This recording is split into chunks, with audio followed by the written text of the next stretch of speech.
Hello students, welcome to chemistry class. Think like a proton and stay positive. Let's begin.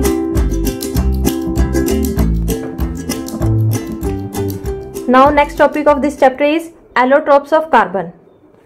First of all, try to understand the meaning of allotropes. Allotropes क्या होते हैं?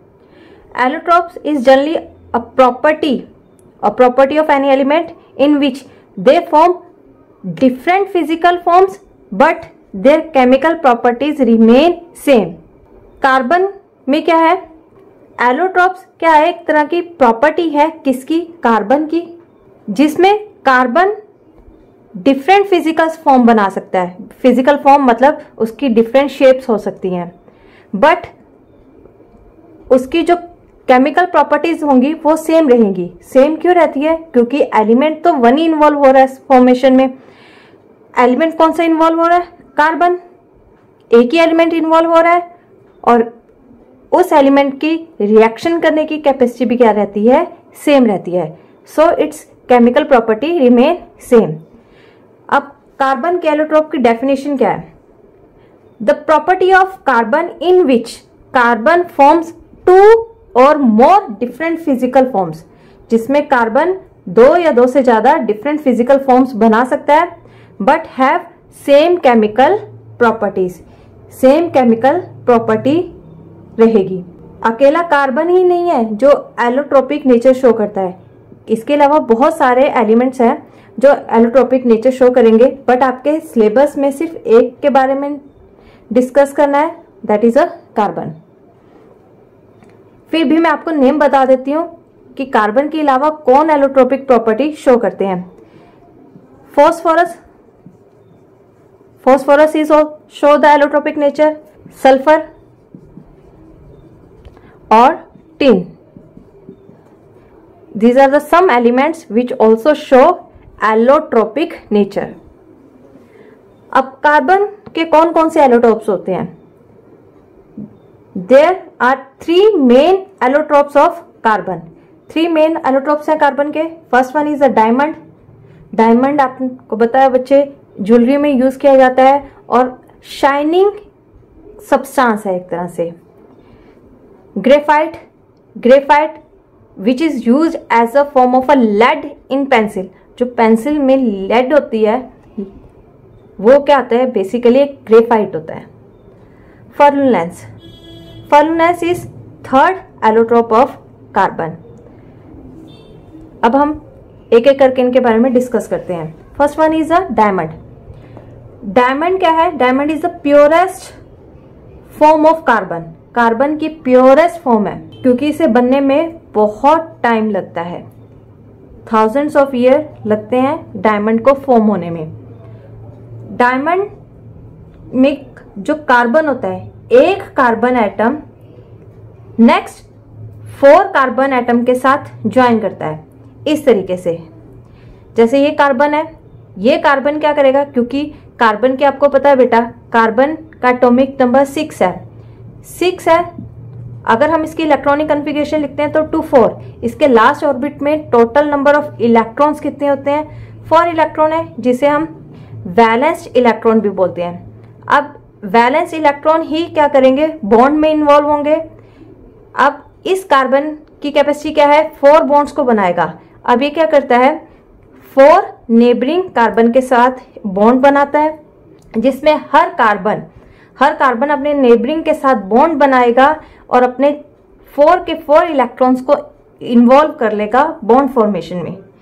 इस तरीके से जो structure बनेगा वो 3D स्ट्रक्चर फॉर्म होगा.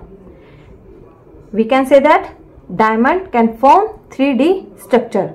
लास्ट प्रॉपर्टी क्या है कार्बन की? जब इसके 4 इलेक्ट्रॉन्स यूज हो चुके हैं बॉन्ड में, इट मीन्स इसके पास कोई भी फ्री इलेक्ट्रॉन नहीं है. Carbon have no free electron नहीं है. So it is a bad conductor of electricity. क्योंकि इलेक्ट्रिसिटी तभी कंडक्ट कर सकते हैं जब उसके पास कोई फ्री इलेक्ट्रॉन होगा जो सपोर्ट करेगा इलेक्ट्रिसिटी को ट्रांसफर करने में. सो no free electron of carbon is present, so it is bad conductor of electricity. बच्चे अब इसके यूजेस, डायमंड के यूजेस आप खुद लिख सकते हो। डायमंड आपको पता है शाइनिंग सब्सटेंस है, so it is used in jewellery में यूज किया जाता है। और diamond is also hardest substance है, so that's why it is used to make tools किस चीज के लिए? For cutting rocks and drilling etcetera.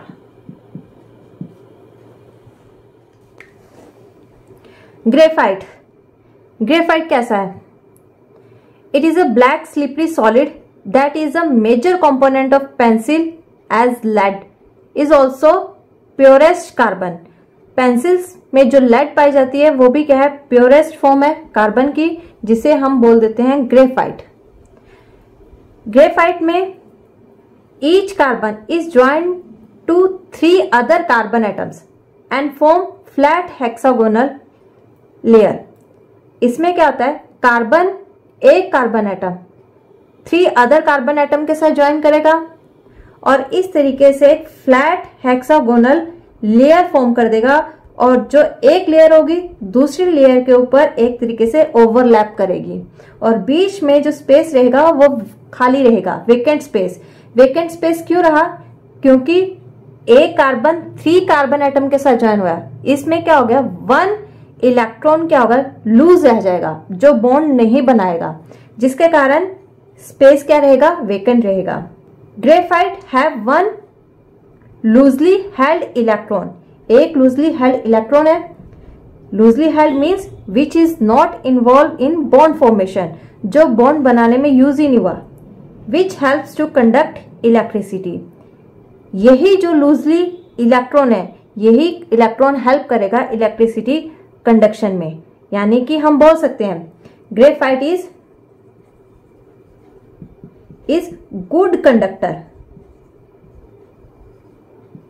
Good conductor of electricity. Why? Because it have 1 loose electron which is not used in bond formation. Graphite के बाद third allotrope है carbon का, which is a fullerenes. What is an fullerenes? Fullerenes is the most, fullerenes वो होते हैं जिसमें बहुत सारे कार्बन एटम्स एक तरह से बॉल की फॉर्म में अरेंज होते हैं, जिसमें खाली बीच में क्या होगा? खाली स्पेस, होलो स्पेस रहेगा, और उसके चारों तरफ क्या होंगे? कार्बन एटम्स अरेंज हो जाएंगे। जो मोस्ट कॉमनली फुलरेंस है वो है जिसमें कार्बन के 60 एटम्स इन्वॉल्व हैं।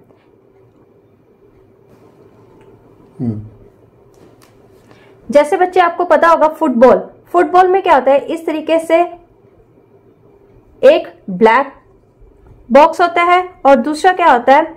व्हाइट बॉक्स होता है। इस तरीके से स्ट्रक्चर बना होता है। नंबर ऑफ टाइम्स ये स्ट्रक्चर फॉर्म होता है, जिसमें कितने कार्बन्स अरेंज होंगे? पूरी बॉल बनाने के लिए एक अबाउट 60 कार्बन एटम्स इन्वॉल्व होंगे, ताकि क्या बना सके? एक बॉल लाइक स्ट्रक्चर बनाए, और जिसमें जो बीच का स्पेस होगा वो वेकेंट रह जाएगा, क्योंकि सारे कार्बन्स तो आपस में बॉन्ड बना चुके होंगे। It is a ball like structure, ये ऑलरेडी मेंशन है यहाँ कि वो कैसा बनाता है? बॉल लाइक स्ट्रक्चर बनाता है। जो मोस्ट कॉमन फुलरेंस है, जिसे ज्यादातर नेम हम रीड भी करते हैं बुक्स में, that is a Buckminster fullerenes. Buckminster fullerene provide a clue that molecules atom might be arranged in the form of a hollow cage, जिसमें क्या बनाते हैं? एक होलो केज बनती है और उसके चारों तरफ अपर सरफेस पे एटम्स एक तरीके से लेयर बना देते हैं, just like a football. I hope you understand this topic. We'll continue in next video. See you soon.